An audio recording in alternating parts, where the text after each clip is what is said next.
Irish കോടതികൾ പുറപ്പെടുവിച്ച warrant പ്രകാരം ക്രൈം മേധാവിയായ ഡാനിയൽ കിനാഹനെ ദുബായിൽ അറസ്റ്റ് ചെയ്തിരിക്കുന്നു. ലോകം തിരയുന്ന കുറ്റവാളികളിൽ ഒരാളായ ഡാനിയൽ കിനാഹനെ ദുബായ് പോലീസാണ് പിടികൂടിയത്. അയർലൻഡിലെ ഏറ്റവും വലിയ മയക്കുമരുന്ന് മാഫിയയായ കിനാഹൻ ഓർഗനൈസേഷന്റെ തലവനായാണ് ഇദ്ദേഹം അറിയപ്പെടുന്നത്. മയക്കുമരുന്ന് കടത്ത്, ആയുധക്കടത്ത്, കൊലപാതകങ്ങൾ, കള്ളപ്പണം വെളുപ്പിക്കൽ തുടങ്ങി നിരവധി ഗുരുതരമായ കുറ്റകൃത്യങ്ങൾ ഇയാൾക്കെതിരെയുണ്ട്. US, UK, അയർലൻഡ് എന്നീ രാജ്യങ്ങളിലെ അന്വേഷണ ഏജൻസികളുമായി സഹകരിച്ചാണ് ഈയൊരു നീക്കം നടന്നത്. British prime minister Keir Starmer രാജിവെക്കണമെന്ന് ആവശ്യപ്പെട്ട് പ്രതിപക്ഷം ശക്തമായി രംഗത്തെത്തിയിട്ടുണ്ട്. എന്നാൽ ഈ ആവശ്യത്തെ അദ്ദേഹം ശക്തമായി പ്രതിരോധിക്കുകയാണ്.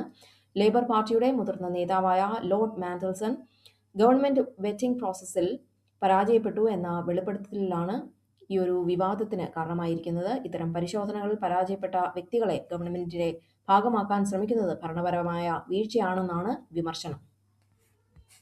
2026 അമേരിക്കയിൽ നടക്കാനിരിക്കുന്ന ലോകകപ്പ് ടിക്കറ്റുകളുടെ ഉയർന്ന വിലയെ ഫിഫ പ്രസിഡന്റ് ജിയാനി ഇൻഫാന്റിനോ ന്യായീകരിച്ചു. അമേരിക്കൻ വിപണി വളരെ സവിശേഷമായ ഒന്നാണെന്നും അവിടുത്തെ സാഹചര്യങ്ങൾക്കനുസരിച്ചാണ് വില നിശ്ചയിച്ചിരിക്കുന്നതെന്നുമാണ് അദ്ദേഹം പറയുന്നത്. ടിക്കറ്റ് നിരക്ക് സാധാരണക്കാർക്ക് താങ്ങാവുന്നതിലും അധികമാണെന്ന് ലോകമെമ്പാടുമുള്ള ഫുട്ബോൾ ആരാധകർ പരാതിപ്പെടുന്നതിനിടയിലാണ് ഇൻഫാന്റിനോയുടെ ഈ ഒരു പ്രതികരണം.